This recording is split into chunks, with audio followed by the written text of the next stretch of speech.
Next speaker, Mridula Menon. She has a rich experience in product development, content development, and business intelligence in the software as a service domain. Currently, she is managing a documentation team at ServiceNow. Mridula is also a lean and circle leader who nurtures and helps women grow into confident leaders at their workplace and in their personal lives. Our topic today is building a doc team that grows. Please join me in welcoming her.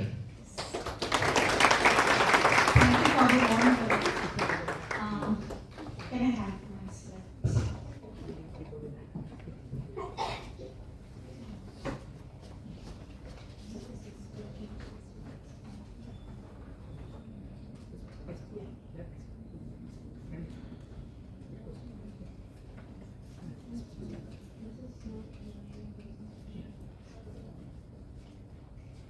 Okay, it's always a pleasure to stand up here and present for TWT crowd. Today I'm sorry it has got nothing to do with AI. I know for the past couple of months, every conference I have attended, it is all about AI, how AI is doing genius stuff. And today we are going to talk about only humans, no AI, real intelligence. So, as we all know, the real humans are the managers and the managers who take care of their teams.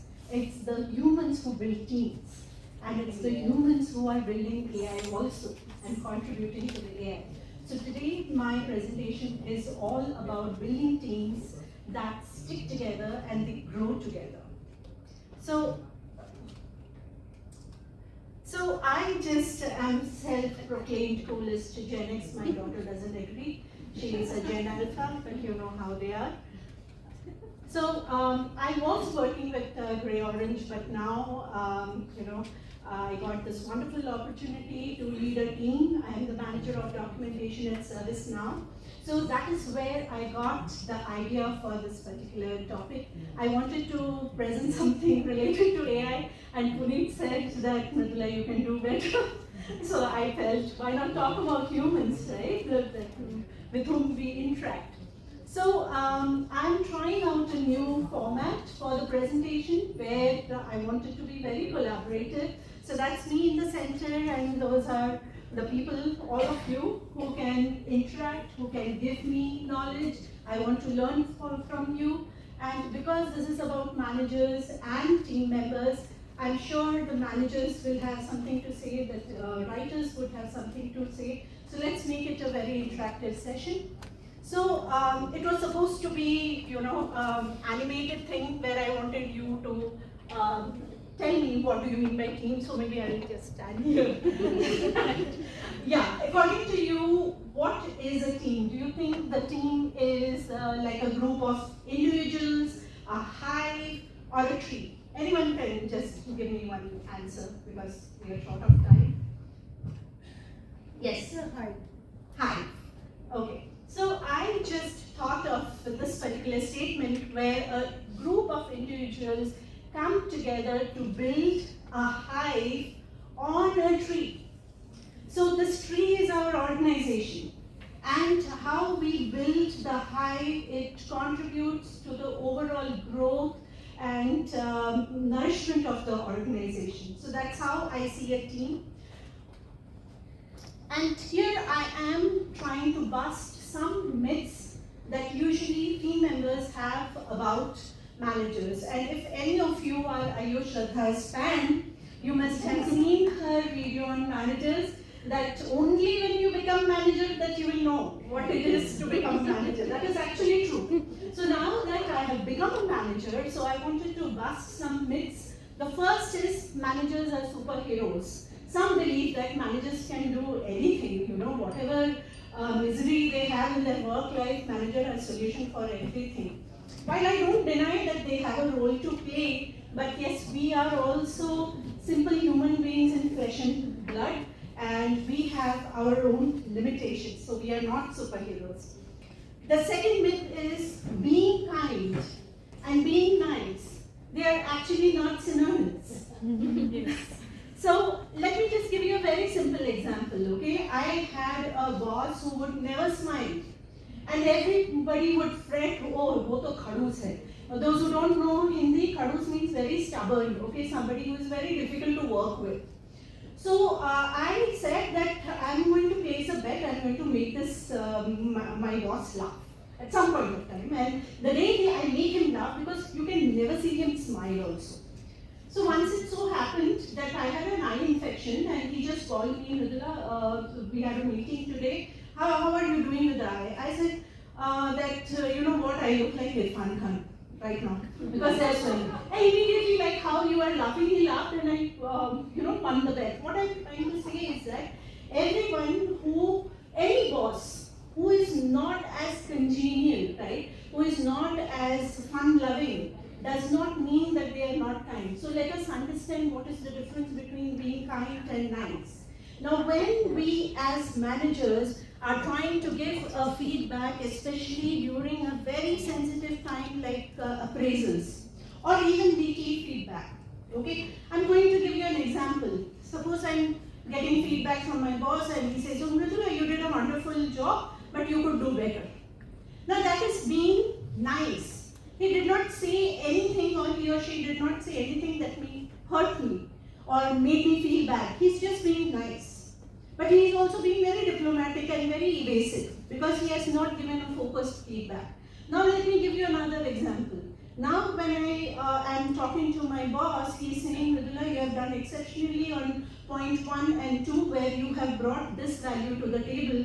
But when it comes to 3 and 4, I feel you could have done this to get this done in this way. That is a very, very focused feedback that is actually helping me improve my performance and take me ahead in my career trajectory. That is being kind, where there is no sandwiching happening, that where the main intention is that Mridula should learn from this feedback. So, my dear friends, here's the thing. Action is one thing, impact is another thing, which we keep hearing in posh trainings. It doesn't matter what is your intention, you have to look at the impact, right? So when we are giving feedback as managers, you might say that, okay, Mridula pointed out my fault, but did Mridula give you a way to improve your performance? That is the impact. And if she has done, then she has used empathy because she is bothered about how you're doing in your work life, right? So that is the main key difference between being kind and nice. It is good to have a nice boss, but you can learn a lot from a kind boss who is very straightforward, right? The next is managers grow nevertheless. Okay, why I'm using the word nevertheless? Suppose you are having a very difficult conversation with your manager and you feel, okay, I'm not being able to succeed in my role, but anyways, Mridula is going to get her promotion. No, it does not work like that. So that is another myth I am here to bust, that a manager is as successful as the weakest member of their team. So if the team is not performing, means it is going to affect the performance of the manager also. The team's success is what contributes to the manager's success. So first the team members need to succeed, then only the manager can take a little bit of that success to their credit, right? I can see Mugdha nodding her head. That gives me a lot of encouragement that, okay, what I'm saying is making sense. So managers can give hike or promotion whenever they can. Yes, they can, but not whenever they want. I want everyone to get, rating of 5 and the top hike and all of that, but no, it is not possible. We will delve deeper into this aspect, the last one, that causes the maximum heartburn during appraisal. We'll come there. Okay? Now in my next slide, I want a lot of participation here. I want to get answers from the writers here, that what are the myths you want to bust about yourself? Because as a manager, I have pointed out, maybe not all, but few of them, but as a writer, right? You could be a junior writer, we have a 1 month old baby writer, and we have very tenured writers also. So let us come up with 4 to 5 myths that you would like to, you would like the managers to know. Anush, you have something? You always have something interesting to say. I think one of my biggest myth I want to break is you don't have to attend all the meetings to show your presence. I think I would Awesome. Impactful meetings, impactful presentation. This is one of the biggest myths. Number one. Yeah, I'm anyway. One, you are allowed to say only one. One myth each. Thank you so much. Yeah. If anyone else? Come on, just think about your appraisal and Not a writer anymore, but still I have been a writer most of my life. awesome. So, Thank you. one of the things that I see is that if you work till late, that means you are a hard worker. That's a myth and we need to bust it. Yes. Thank you. See, we got 2 great points. Anyone else? Come on, I'm going to come down there and just make you talk. I know if anyone is hiding under the chair, I'm going to pull them up. Okay. You need to be a very great writer to be a very great manager. That's a good one. The reason why I say is because manager handle a lot of conflicts and a lot of challenges.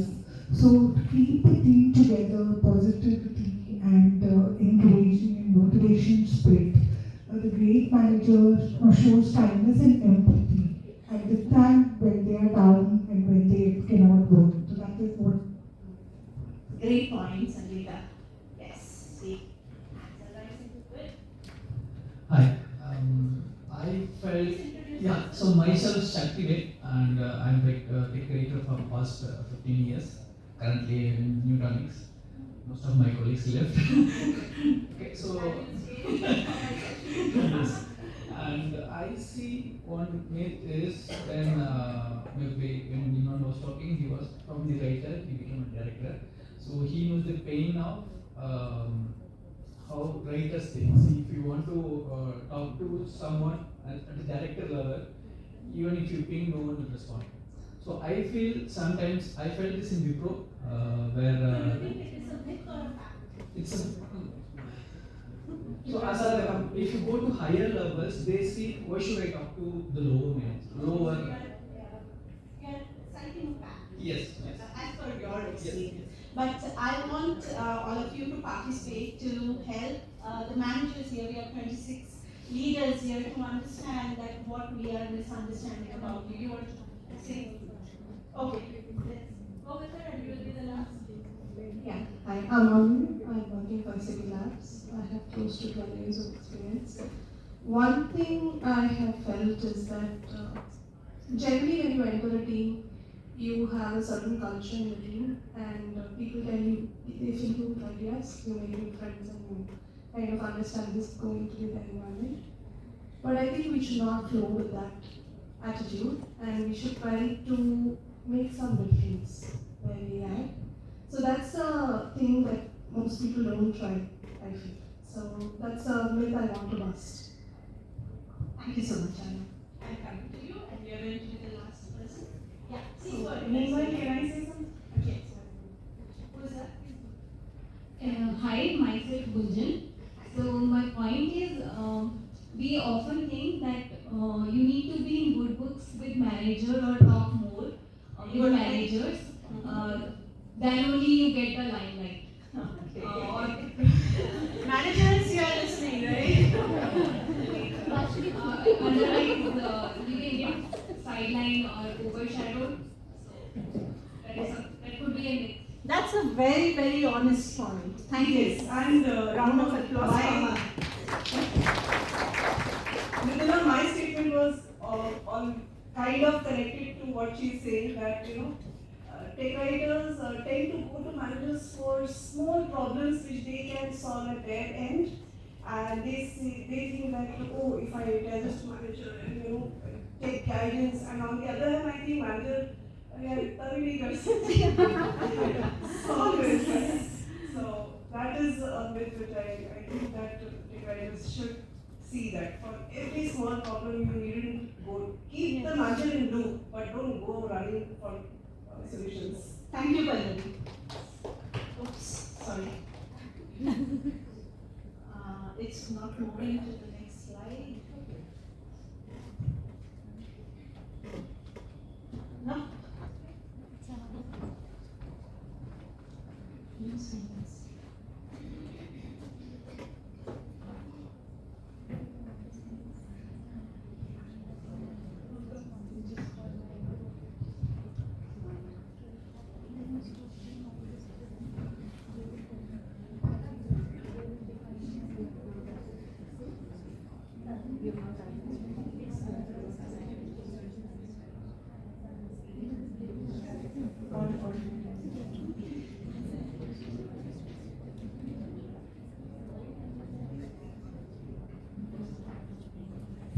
Sorry, technical glitch.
Sorry about that. We are having a technical glitch.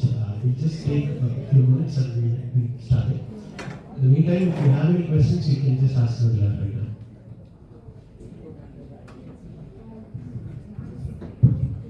So, yes. The questions, I'll give you a number. Yeah. So after the session, we're going to have a lunch break. And we also have a board for the feedbacks.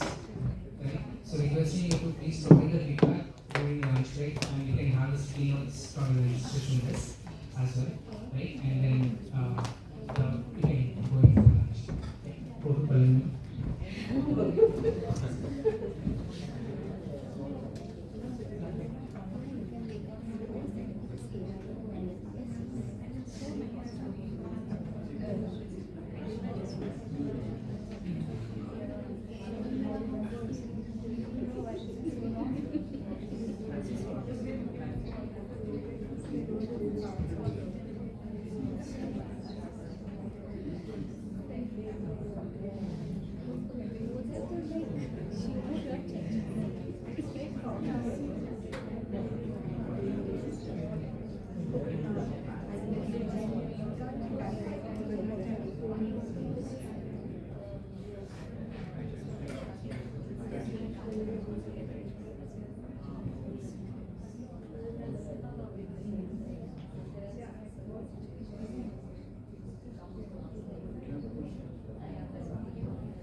technical problem in technical writers conference. So since Mridula was talking only about humans, so technical things, got Offended. Let me show you my part, right? So we are sorry for that. But it always happens, right? Whenever you are giving a presentation, at that time only something comes up. So let's hear from any of you if you have any such kind of experience where you got, really what to do and what not to do when you are presenting. Yes. Some funny anecdotes. No. I always feel that whenever I'm presenting, before that I'm never late. My slides are never late, and I prepare the slides. These days I've seen it. Because your brain constantly keeps challenging you, whether you should be narrating this part of the story or that part of the story, and because you keep doing audience analysis all the time, you keep hearing what they are expecting, and then because of that, you end up answering something else, or taking your session completely in a different direction at the last moment, and you don't even look at your slides. Very recently in the SPC conference, in a conference session, the main session content had come from my co-worker, Vidya, and she had prepared all the slides. She had included everything based on my feedback. She had asked me for one scenario. I had told her that, okay, if you are a new writer in some organization and you see too many escalations, what do you do? This workshop was about leadership. So the options that she had given were different, and I had selected one of those options, saying this is what I'll do. But all the three options were my assumptions. And that's what Sachin and I ended up discussing at the last minute in the room, which was not a planned discussion, but I think that was the biggest takeaway for the audience that day, because it actually came from a brainstorming. And when that kind of a brainstorming happens in conferences, that's the beauty of such conferences. Otherwise, we can just write whatever we want to and you can read that blog. Or I can record a video and post it and you can just consume it. But conferences are more important because they are a real place for a real dialogue. Absolutely. Thank you so much. Thank you so much. Are you back? Yes. Back to business. Sorry about that. So what happened is a secret. So we're back in business, and thank you so much for all the inputs that you guys gave. And I feel this kind of conversation should happen between team members and managers very uninhibitedly, so that the myths are busted about one another. Okay, now we come to appraisals, the most dreaded part of the year, right? Now, one thing that I have understood from my personal experience as a manager is that the more regular you are with weekly feedback sessions, the lesser the heartburn is during appraisal, because the expectation is already set, the stage is set, but yes, still it's a difficult time for both managers and employees, because many a time mental resignation happen around this time. So around this time, many employees would think, ab to yahan se katna hai. I need to start searching. So this is a difficult time, but yes, we can always make it easier with good planning and good handling. So when we are talking about appraisals, what we are seeing, of course, most of the managers would already know, but those of the writers who do not know, what we are seeing as a bell represents the bell curve. Now, most of the organization sees as a very old methodology of appraising, performance, but still it exists in some avatar or other in almost all organizations. So, for those who do not know what it is a graphical representation of how the employees have done. Their performance is plotted on the graph, and it takes the shape of this upside down U, right? Now here in this graph, the data points of lowest performers come on the extreme left side, and that of the top performers come on the extreme right side, and hence the small area. Now in the middle, which is the biggest area, that is where all the members who have met expectation, they figure in the middle area, which is the biggest area. So what I am trying to say here is that when the appraisal happens and performance rating are given, the number of low performers will be very less, and number of very top performers will also be less. Now, as all of you know, that we always have limited budget. Budget is never unlimited. So when a manager gets the budget, then they get to give the ratings to the employees, and it is about who has scored over who, right? I might have done really well, but there could be somebody who has done better than me. So that person will have the appropriate position on this particular bell curve. So this is very important for everyone to understand that why everyone does not get good rating. It is because we cannot have a flat line where everybody is getting the top score of 5. It has to be in this format, and therefore, understanding the bell curve is very important for all of you.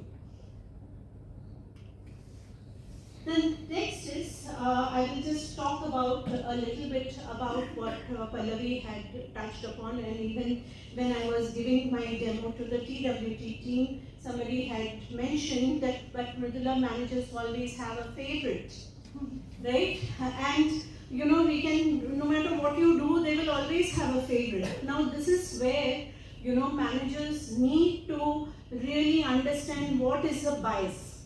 Now just like we say that before you fix something that is broken, you have to understand the thing is broken. Similarly, before even thinking about how to fix a bias, you need to identify that you have a bias. I'm talking about managers, right? So what is a bias? What are the different kinds of bias is something that every manager needs to be trained upon. And it is unfortunate that in most of the organization, most of the managers, they learn the tricks of the trade on the job and they do not get a foreman's training. Lucky are those managers who are with those organizations who believe in training the managers. They understand that they are human beings and they will have bias. We are designed like that to have bias. Even parents will have bias, they will have a favorite child. But as managers, we are not dealing with family, we are dealing with our team members who build our team, right? Who we have a business goal to achieve with their help. So we cannot have that kind of bias. And therefore it is very important to recognize a bias as bias and then look for opportunities to mitigate it. So there are plenty of different types of bias that you can understand when you look up. But one of the bias is the cognitive bias. So in cognitive bias, what happens is that as a manager, I will look at somebody who is done very well in the past, and I am going on, supporting that person without being very critical about their current performance. So it is very important in a work environment that we judge a person or we appraise a person based on how they are doing today without having the bias of what they might have done in the past, right? That is one thing. Social bias is where we are trying to recruit people with whom we have some similarity. It could be religious similarity, regional similarity, similarity of language. So we develop a kind of unconscious bias and we tend to hire that kind of people. Now what happens when we have bias, that kind of bias, social bias during hiring is that the diversity takes a backseat. So my next slide is about DEI, diversity, equity and inclusivity. I will just touch upon these topics. They are very, very deep topics and it is to be understood very well not only by managers but also by each one of you. Now, when we are looking at diversity, we need to ensure that as managers that not only we are hiring people, we are also hiring people who are diverse, who can be neural, who can have neural diversity, who can have diversity as far as the region is concerned. Now, if it's a global team, then we have to see diversity of countries also. And the next is the inclusivity. So when I am trying to consciously overcome my social bias and hiring people from, say, from Delhi, from Kolkata, from Kerala, from Kashmir, right? I need to ensure that I am also making them feel inclusive. And how to do that? Say you are in a meeting and you are talking in your regional language that two other people do not know. So yes, you have implemented diversity, you have a diverse team, but you are not practicing inclusivity because you are not talking in a language that everyone understands. So inclusivity is when you are going to talk in a language that all the people in that call understand. So let me cite a very good example. I was with a Spanish team for some time, and Spanish is a language that is spoken at high speed. It's like Rajdhani Express is going, So it is spoken at very high speed. So whenever we used to log into the stand-up calls, so at high speed these three ladies would be talking, and just like that they will switch to English, like immediately. And I would be like, it's okay, you can continue with what you were talking. Then they said, no, you don't understand Spanish. So we need to talk in the language you understand. Now that is inclusivity. So although they implemented diversity by hiring me from India, but they also took care of the inclusivity. So unless diversity and inclusivity both are present, the sense of belonging might not happen in the team, right? So even as a team member, if you are not taking care of which language you are using in a team call, or when you are bonding with team members, that means you are ignoring inclusivity because you are not thinking about those who are not understanding you. Equity is where I will talk about lowest performer and the top performer and how a manager would ideally want to handle both. So please remember this, that there is a difference between equality and equity. Now, not all have the same neural capability. Some people will take more time to learn a particular subject, whereas others might take less time to grasp the subject. So the kind of support you are giving to each team member has to be different. So it cannot be, if you are giving the same laddu to all of them, it might not work. Some might need only half laddu to be happy, but some might need 2 laddus. So that is equity. When you are, considering the differences between your team member and giving them support as they need instead of what you think they need, so there has to be very clear communication. And when you implement equity, that the sense of belonging comes in the team. Now let us understand about SWOT, that is very important for the team members. So here I am talking both for managers and for team members, right? So here, when it comes to SWOT, I have 10 minutes. I don't think Rahul counted that technically. Okay, so when we are talking about SWOT, then you must always have a regular cadence to your SWOT analysis. One for your personal life, one for your professional life. Because whatever happens in your personal life, that will sooner or later come into your, affect your professional life and vice versa, because I don't think work-life balance works anymore.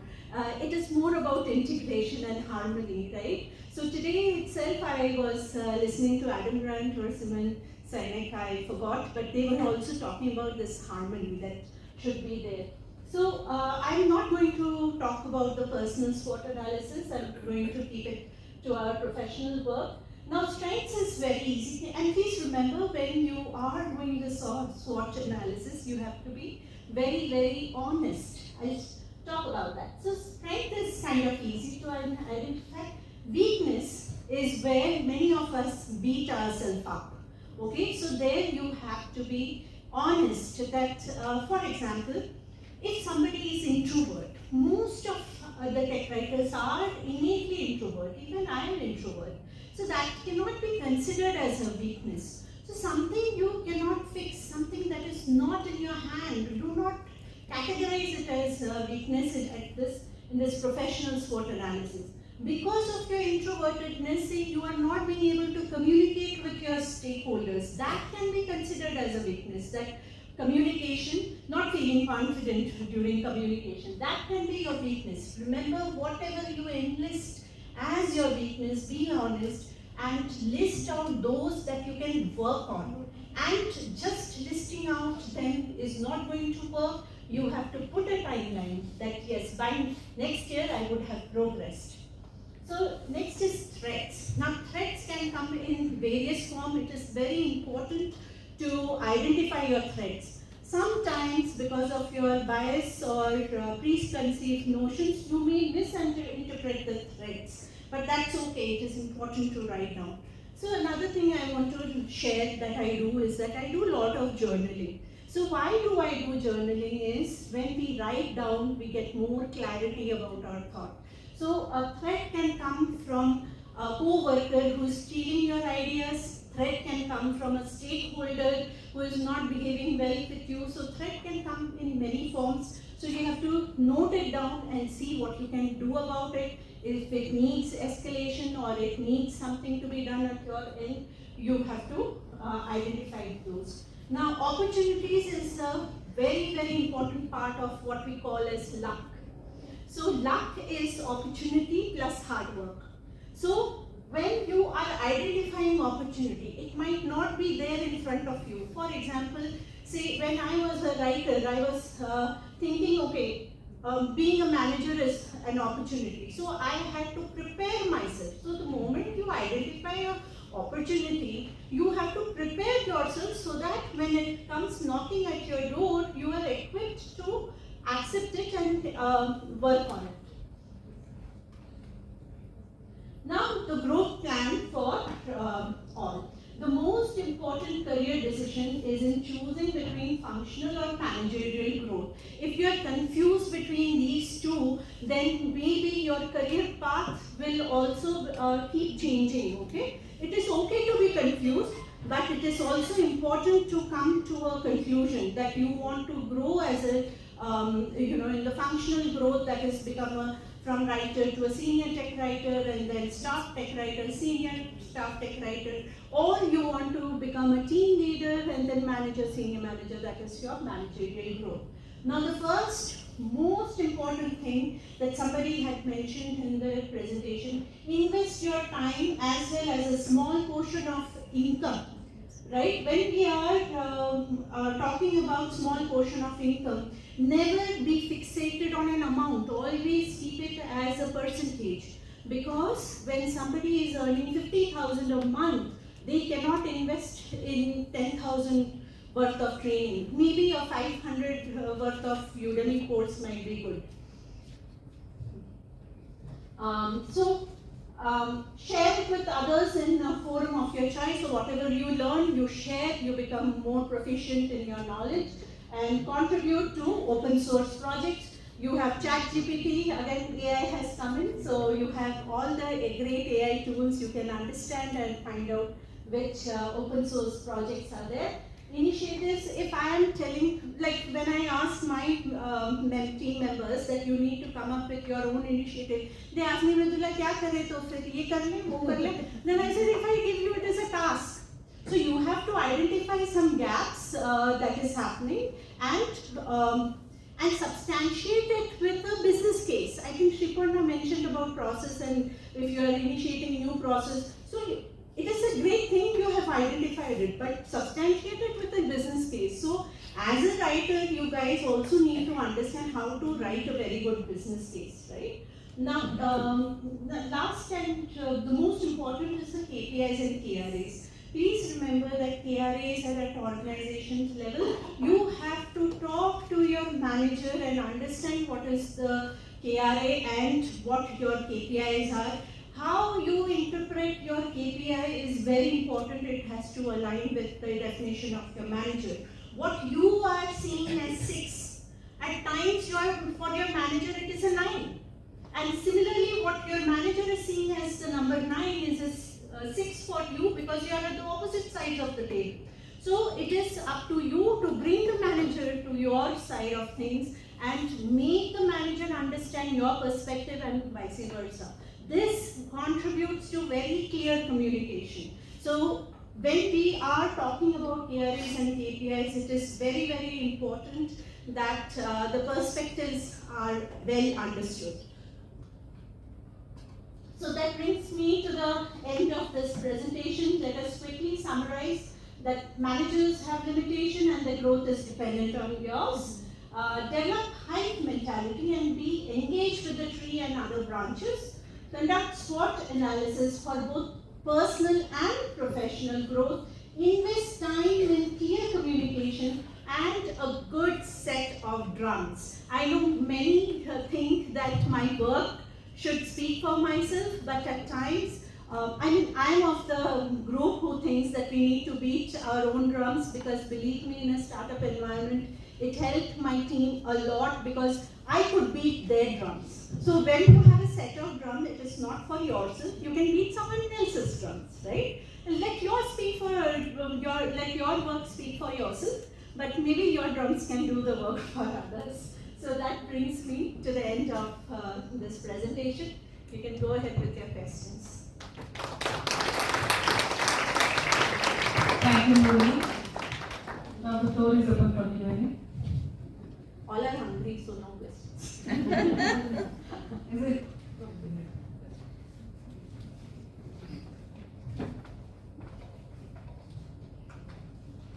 So, yeah, I already introduced myself to you, but for others, myself Saranya, I work with OpenText as a senior technical writer.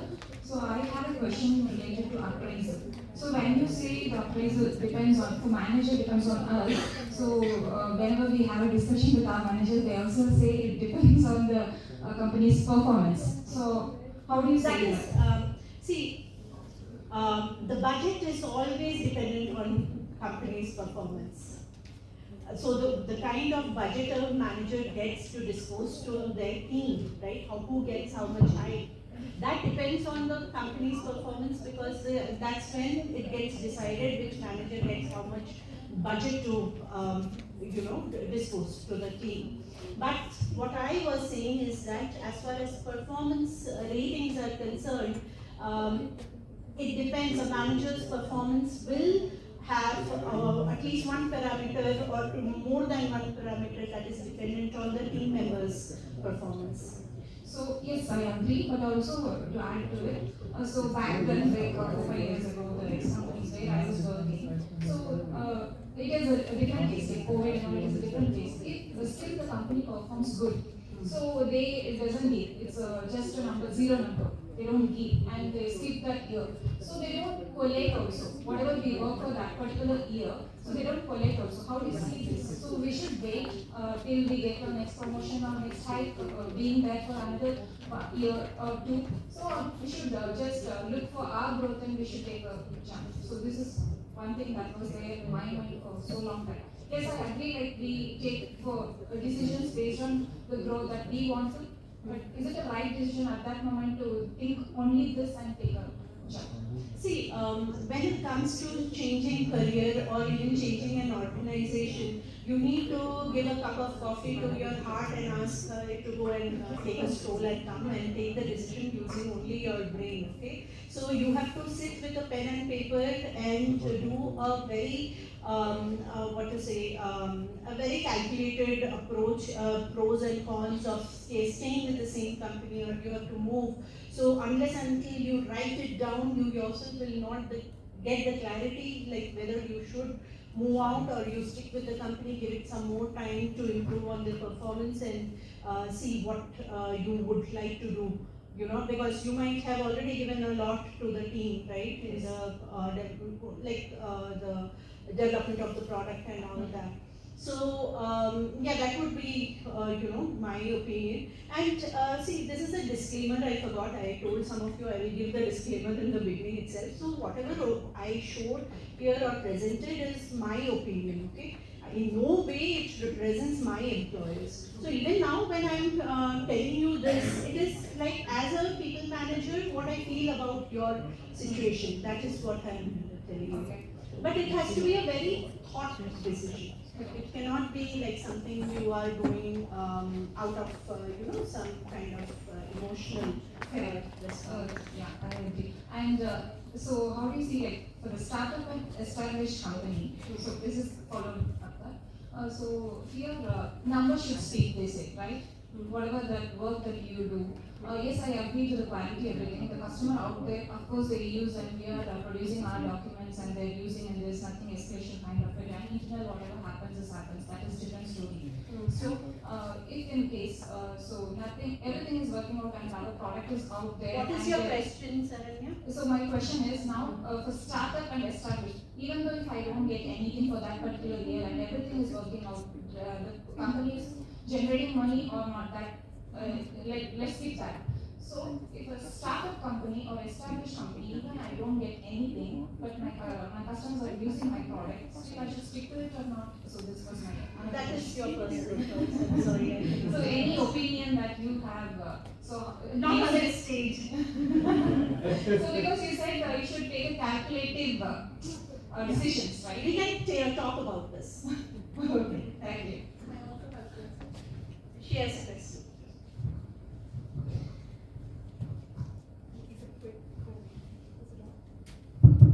Yeah, I'll keep it short. One thing that I've noticed about the managers that I work for, not common for all, but generally they have a very good, they want to say something nice about you, that they're happy with the work that you're doing, but it's never specific to what you have achieved. There's no acknowledgement of, I don't know how to say it, it's always vague, you know. So I don't know how to bring them to acknowledge what I have done. Okay. In your appraisal form, do you tabulate it? How you are presenting your performance? Yeah, I document in a detailed manner, but still I feel that when they know that you're doing well, they just want to say, oh, you've been doing great and all that. But there is no, I don't know how to say, I don't really know how he or she is perceiving my potential. Have you given this feedback to your manager? Yeah, I mean, I know you're finding it amusing because it can backfire, right? You always think that if we give. No, I have been a bit transparent with my manager, and there has been a lot of instances where I've had the opportunity, but this one felt a little too much overboard to go, because when somebody is kind to you, you don't want to touch the test possibilities and events, right? Yeah, but I really appreciate criticism, and I want to have specific feedback of what went well for me. Yeah, I am also projecting it, but I somehow feel it's very vague. When And you I've spoken to have other writers also. constructive criticism, Yeah. criticism that is followed by some plan of action. Correct. That kind of criticism is good. Correct. It's always healthy. Mostly it's vague, Okay. and I feel that shows somehow it doesn't feel good. You know what I mean? So here, I feel you have a soft corner because your manager is being very nice, but not kind here. I was just explaining between nice and kind, but yes, it has to be communicated to your manager that what you are expecting, that it has to be more focused so that you can understand how you can improve. Thanks. In interest of time, we'll be taking one last question. You spoke about SWOT analysis, Yeah. and I understand, I completely agree that it is required on a professional level, as you said. So you do it for yourself, you do, the team is doing for themselves, is what you had said. Have you ever done a SWOT analysis of your team? Yes. And do you have anything to share about that? Yes, so when I did SWOT analysis of my team, what came up is I have identified people who are, not being able to perform because of some challenges at their personal life. So that kind of thing came out from the SWOT analysis of my team. And thank you for that question, Purnima, actually. That also helped me understand that who is the top performer and the lowest performer, and how to bridge that gap and do that equity. How I need to support each individual differently. That clarity came through the SWOT analysis of the team. Thank you. Thank you. Thank you so much.